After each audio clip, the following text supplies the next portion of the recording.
Hey everybody, decided to finally put pen to paper and come up with my top 50 albums of all time. Definitely not a lot of extreme metal on here, and not a lot of cliche classic albums. It's just my opinion, time and a place, sentimental value, but I definitely think it's a good mix of stuff, and I hope you check it out. I'll try to keep it moving quick so I don't lose you. So we're going to do 50 through 41 right now. My number 50 is Creator, Pleasure to Kill, probably the most well-known German thrash band. Definitely my favorite, and my favorite album by them.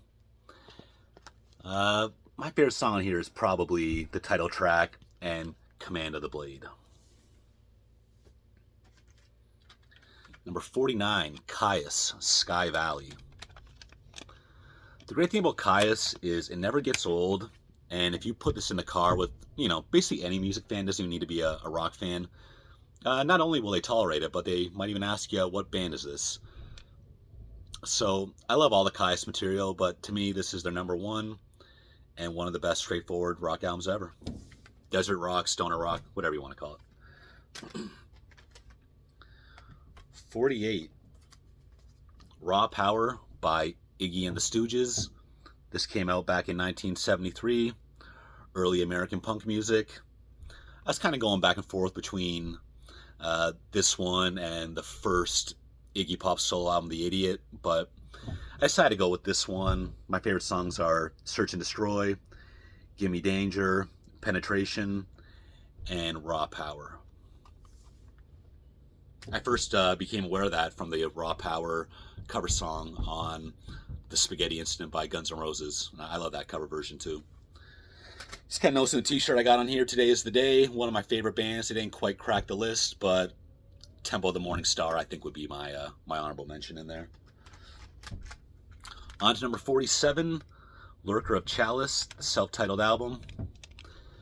This is kind of an ambient, experimental black metal release, more or less, from Rest from Leviathan. I also had this on LP somewhere, one of my more expensive vinyls, I believe.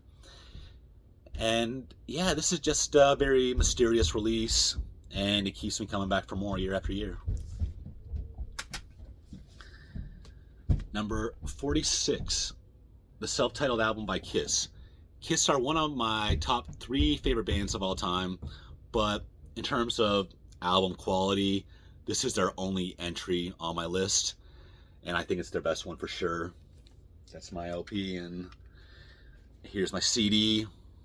Strutter, Cold Gin, Deuce, 100,000 Years, Black Diamond. Those are the standouts, but I love every song on here. Again, my favorite Kiss album. 45, Terra by Absu. American black and thrash.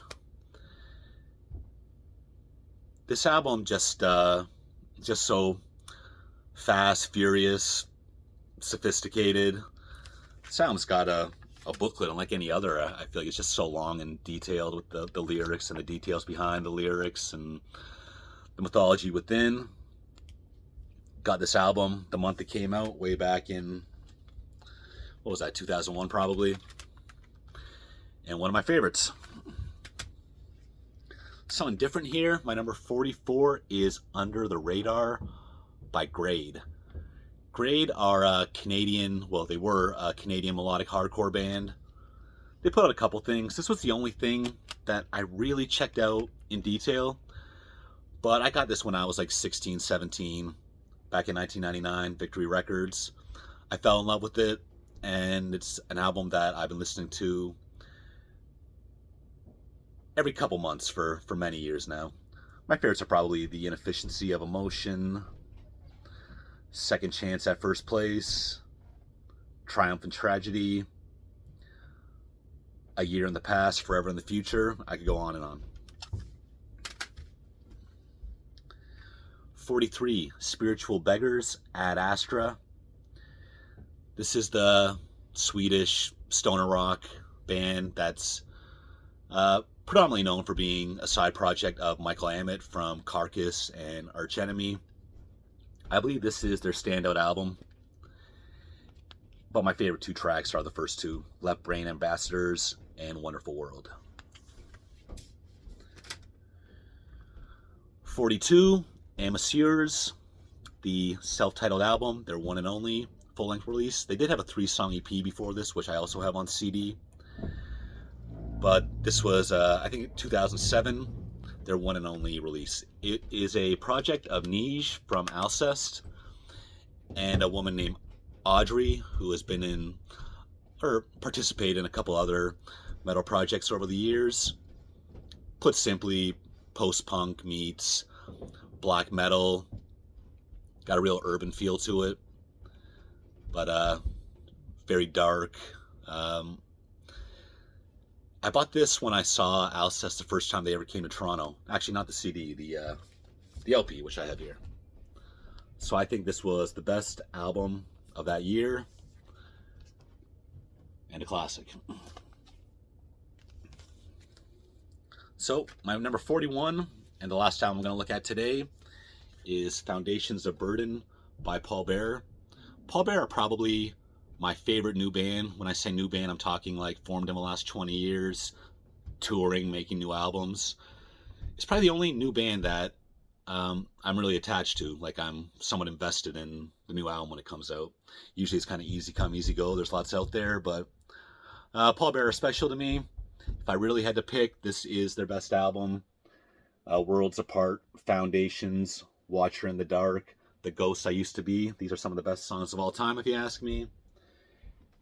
And I've seen them live more than any other band. I think it's been 8 times now, even though I haven't seen them in, I think, at least 4 years. It's been maybe like a year before COVID was the last time I saw them. They never toured with the last album, so I hope to see them soon. So that's it. I'll just keep going in 10 album pieces, and thanks for watching. Bye.